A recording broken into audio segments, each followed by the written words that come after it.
Hey everybody, I'm Mitch Goddard, author of 77 Principles, Tips, and Takeaways for Exceptional Leaders. Here we are on episode 6 of the 77 group, and today I'll be talking about focusing on two-way interpersonal relationships. And I'm Frank Leone, and I'm Mitch's co-founder and partner of the 77 group. And every other week I'm on talking about communication, and every other week I'm sort of Mitch's assistant here as he talks about leadership. But want to again point out that what our format is that each of us have a book with 77 different tips. Mine is 77 ways to perfect your communication skills, enhancing your personal and professional relationships. And that's already out. It's available on our website, www.77grp.com. And Mitch's book will be out sometime this summer of 2020, 77 Principles, Tips, and Takeaways for Exceptional Leaders. So what we're doing is each of us every week is taking one of those 77 chapters and going over it. So over a period of 154 episodes, 154 weeks, we will cover both books in their entirety. So that's the format that we are using, and we're skipping around different chapters depending upon what we think is appropriate at that point in time. Okay, and two other points. One is that reminder that we really want this to be interactive. We value all of you that are kind enough to subscribe to our channel and to watch our various episodes. And we really look forward to your comments and questions. So a special adjunct that we have is that every week we are going to look at the comments that came in from our previous episode video and pick the one that we consider to be the most insightful, the most useful, and cite that during the next episode that we're doing and provide that person with a complimentary, roughly speaking, 15-minute telephone call. So when Mitch later in this episode talks about his favorite comment from his episode 2 that aired a couple weeks ago, that person will be privy to a complimentary phone call with Mitch to talk about whatever they would like on the topic. So that's certainly important as well. And then the usual YouTube reminders, no small thing. One is, if you're not already subscribed, please subscribe. We understand that's very important to make us look good in the eyes of the YouTube mamas and papas out there. Secondly, if you like us, hit the like button. We'd like to hear it. And thirdly, please be very free in your comments, whether they're friendly, cute, critical, or questions. All of them are important to us. So we appreciate that. So I'm going to turn it back to Mitch and let Mitch get started. Thanks, Frank. And so as we roll out here in episode 6, my topic today is focus on those two-way interpersonal relationships. And why I find that important in leadership, I think that as we scan the horizon or look at history of any successful groups, organizations, teams, one of the common principles, one of the common focuses that these teams have is a genuine care for one another that can really only be developed by establishing fruitful two-way interpersonal relationships. For instance, we can look at sports teams that have run championship after championship. The Celtics of the 60s, the 49ers of the 80s, and I throw that in for Diane's sake, Frank, or even the Pittsburgh Steelers of the 1970s. One of the common threads there is not only a coach with a strong will and a good program that's embraceable. Also think back to the 1960 Green Bay Packers with Coach Lombardi. Although there were specific challenges person to person, collectively they all had a common goal and they worked very well together because they got to know one another and and started to care about one another and even love one another.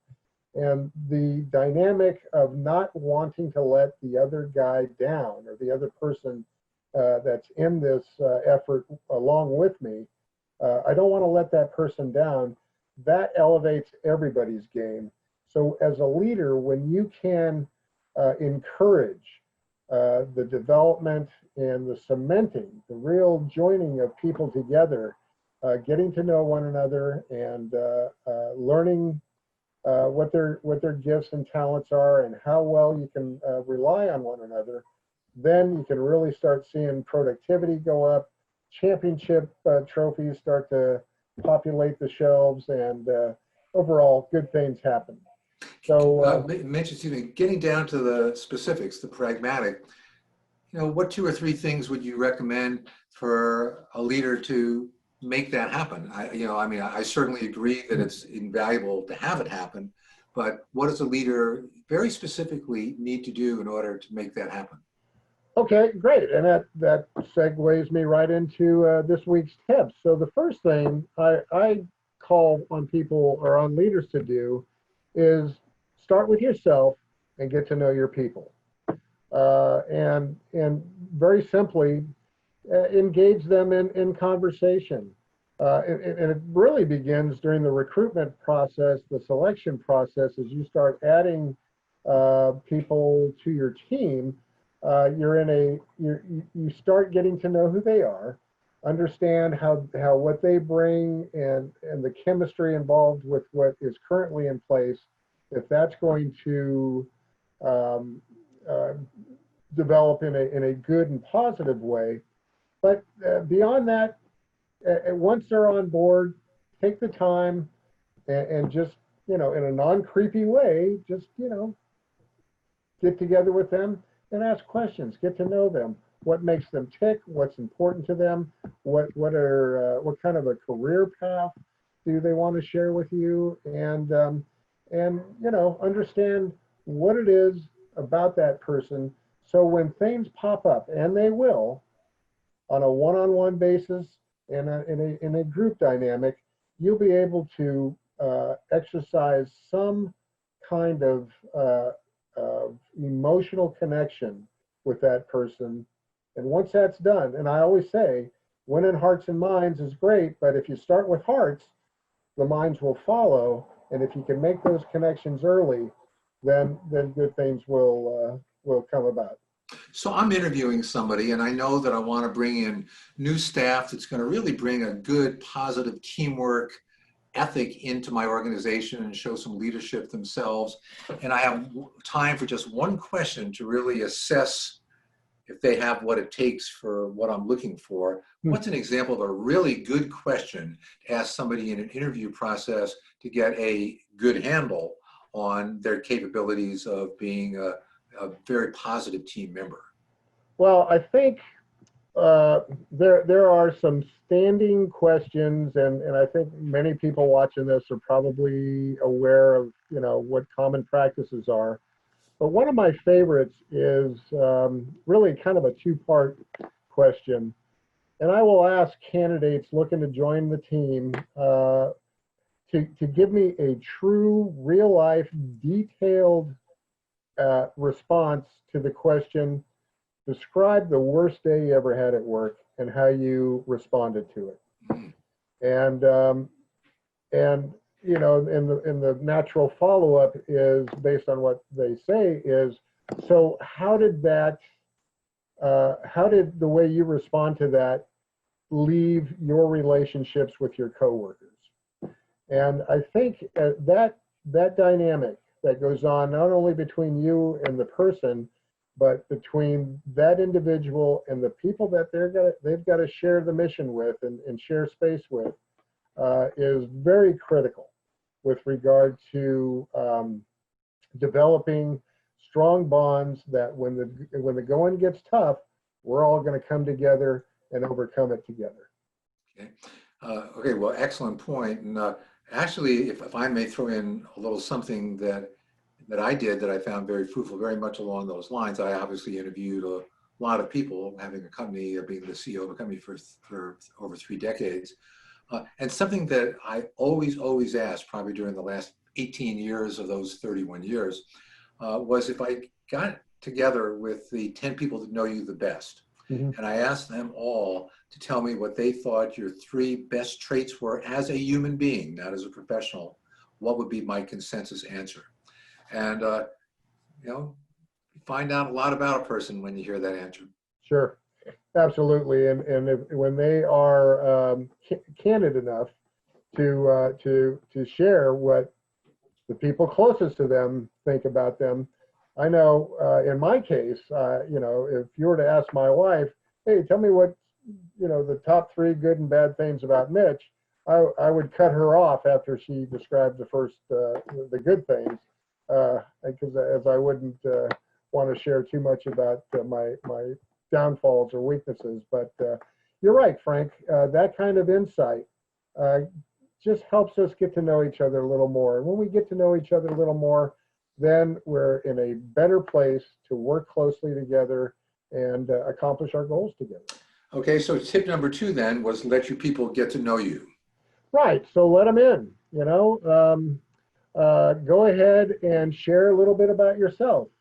I'd like to tell the world that I've got 11 grandkids and I love sports and I like to read and work on the landscape and, little things about me that will either make me relatable because it's true. I mean, we all have things we like to share with others and without crossing boundaries of, hey, let's be buddies because I'm still going to be, the guy in charge here and I don't want to ever be compromised, but I do want you to know who it is you're working with. And once I open up, then there's a greater chance of other people opening up to me. And now we've got some traction to forge a strong interpersonal relationship. Okay, very good. Tip number 3. So tip number 3 is encourage individual and group interaction. And what I'm saying here is that sure, it's great for me and the team members or the people that I'm leading to grow close and get to know each other. But also, I want to make sure my left guard and my defensive tackle know who each other are as well, because they are still part of the machine, the whole unit moving forward. And even though they may not line up right next to each other, it's important that they are all pointed in the same direction moving forward to accomplish our common goals. Now, that being said, the interpersonal dynamic that you share and the bonds that you create really make the whole machine stronger and drive harder once everybody participating is doing the same. Okay. Mitch, how do you deal with the two personality type extremes in this instance? On one end of the continuum is the sort of the know-it-all, egocentric, verbose person, and on the other end of the spectrum is the painfully shy person. How do you bring the first person down a little bit, and how do you lift up the second person? Well, I'm not sure I would try to bring down or up anything, but I would try to find the common connections. And whenever I had interactions with one or both of them, as it related to each of the two of them, I would always bring that focus to what they have in common, the things that they have in common. And it may, personalities notwithstanding, they may be very different. However, they do have similar goals, at least within the current work structure. And we may come to find that they have other interests that are shared. So even if one's verbose and very, very loud and a know-it-all, or as you described, while one is painfully shy, there still might be opportunities where they can grow together in other areas if we start at the point of commonalities. Hey, listen, we all want to get the Christmas bonus this year if we accomplish, these tiered goals. So hey, well, okay, that might be a good starting place, and they can encourage each other as to whatever they are doing to contribute to that goal, and that's always a good starting place. Common interests, good starting place, and then let whatever else is there naturally develop. Okay, fair enough. Tip number 4. Number 4, use brainstorming and idea sharing sessions to team build. And this, in a way, it kind of parses off of tip number 3, but where we actually bring multiple personalities into the scenario. And when the old adage, well, we're just going to lock those people in a room and wait for them to solve the problem, and and then we go from there. Well, okay, there's a little bit of truth or practicality to that, but the point I make is that when there's a challenge, when there is an opportunity for overcoming something, the old military adage is the plan is great until the first engagement with the enemy. Things are always going to need some kind of mental agility, adjustment, digging a little deeper into resources. And when you bring the people together to analyze that, well, then there's opportunity for as we engage to problem solve or brainstorm, we're going to be able to grow together, learn a little something about each other, and at the end of the day, everybody gets a blue ribbon for winning the day, overcoming the challenge, and coming away with solutions. Okay, and your tip number 5. Tip number 5, and this can be a little delicate and sensitive. Grieve and celebrate together. Now, the idea of, and let's take the first one first. Grieving can really be a difficult time, and any group together at some point most likely is going to experience something that is as dramatic or tragic as losing maybe a team member, or even a member of the extended family, or even, let's say, someone in the box next to you or the cubicle next to you, their family pet died. And you and I are pet lovers, and we know that that can be very traumatic. So as a way of exercising emotional intelligence, which I think is a fundamental pillar of any relationship, leadership, and social, whatever. When we are sensitive to any pain that might be coming through or being played out in the group dynamic, and we take time to share in that and sincerely offer some measure of emotional support. And I like to use love a lot when it comes to leadership, loving support for whoever's suffering. And it might even be the whole team suffers because a favorite member of the group has been transferred out or moved on in their career somewhere, and you just miss somebody and miss that dynamic, that chemistry that they brought. Well, when a team can come together and share that, by and large, and history's full of stories of national tragedies, and we're kind of living through one right now with COVID-19, where people come together, they support one another, they the emotional impact of what's going on bring us together and solidify us as one. And that's true, very much true in any kind of a team dynamic. And as a leader, it's really up to you to make sure that dynamic is not ignored, and is understood and welcomed, and let it play itself out. And don't hurry through it. Now, you also need to make sure that productivity is sustained, but maintain a sensitivity to what's going on in the heart of your people, and good things in the end will develop, because people are that much closer. On a highly specific and pragmatic level, what can an effective leader do to make it happen, to bring people together to grieve or celebrate as appropriate? What's a very specific, pragmatic step that they can take to bring this from theory to reality?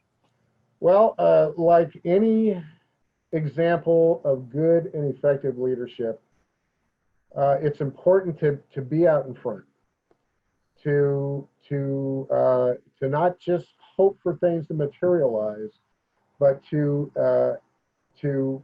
make things happen.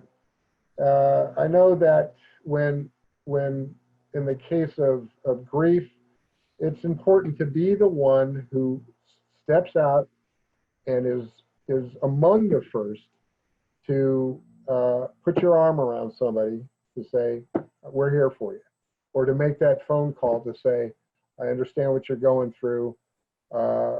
Let them know that you are supportive, that you care about them, that if they need to take some time, take what you need.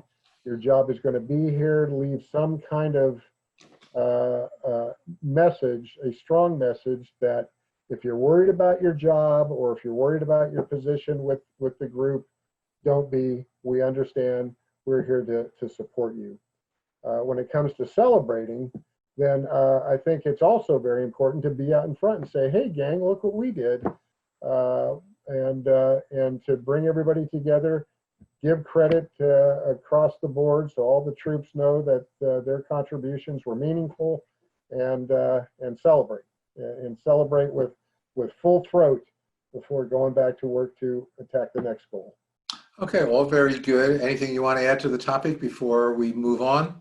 Nothing about that, but just make sure that in the end, leadership is all about relationships, and that two-way interpersonal relationship between you and your people, individuals on your team, as well as the group as a whole, really, truly matter, and could make the difference between being just good and being memorable. Okay, all very good. Okay, next week, episode number 7. I'll be back on board again, and the topic is going to be never express anger in writing. And it's a good topic. There's don't be fooled. People make this mistake all the time. Rightio. Yeah, I've seen the emails and the other electronic messages, especially. Name it. So, and we try to have things posted by late Sunday night. So that's when you can look for it. Whenever you're watching this, will be the following Sunday night. A couple reminders. One is, again, if you're not already, to please subscribe to our YouTube channel. I believe that YouTube measures us by the number of subscribers, and makes us feel good when we see those numbers going up. So please do subscribe. Please comment. Your comments are very important to us. They can be fun comments, they can be personal comments, or they can be questions or comments about the content. And also, please like us. If you like us, let us know. Hit that old like button, okay? Thumbs up. And then finally, if you have any questions at all about what Mitch talked about in this episode, please include that. And that brings me right back to Mitch. Mitch, is there a best question from episode number 2 that you would like to share? Yeah, Frank, a JL from Boise, Idaho writes, most people want to lead, but what is the level of commitment? What level of commitment does it take to lead? Especially if you're a little more passive versus an active leader. And JL, great question. I think really what it boils down to is leadership takes many, many different forms. There are those that are simply quiet about the way they go about leading, very humble, and they let the example they set be their model for leadership. On the other hand, there are those that like being out front, saying, charge, we're going to go take this hill. But both are equally effective, and one doesn't outdo the other. So when it comes to your commitment, I think, again, as we talked about in episode 2, take a look inside. What is it that you're willing to give, and measure how your style of leadership can be imparted to affect others to take action and to be the best that they can be. Okay, very, very well done. And we always close out with a personal thought from both Mitch and myself. I'll start first and let Mitch conclude. And what I'd like to share is that as I get older and sort of look back at a long and very, very fortunate life that I've led, certain things come into focus. What's important and what's not important becomes increasingly more in focus for me. And what I think I've really learned is what is most important is living a life of integrity and leaving something behind for others, giving to others. And what in the greater scheme of things is less important is money and material possessions and a resume and accomplishments and so forth and so on. And the older I get, the more I really realize how central that is, integrity and a legacy that you're leaving behind of being there for others. And I basically have to conclude that at the very end of the day, the major reason that Mitch and I are doing this, writing the books and doing the YouTube presentations, is because we've both been very lucky in our lives. And we both learned some things, and we just want to share those things with as many people as possible, and maybe, just maybe, make a little bit of a difference in a few people, and that'll make every second of it worthwhile. Mitch? Amen to all that, Frank. Thanks for that. And my closing thought today is keeping in theme, talking about relationships and doing all we can as leaders and just as individuals to build and maintain good and fruitful relationships. And considering the time we're going through right now, especially challenging times like now, whether on a global scale or even if it's just something that's going on at your dining room table every night, I think it makes very good sense to put the needs and the desires of others, within reason, of course, before your own. The needs of the people you love or those that you are responsible for, put those before your own. In time, maybe not immediately, but over time, I think you'll find that it will come back to you and you will be abundantly blessed.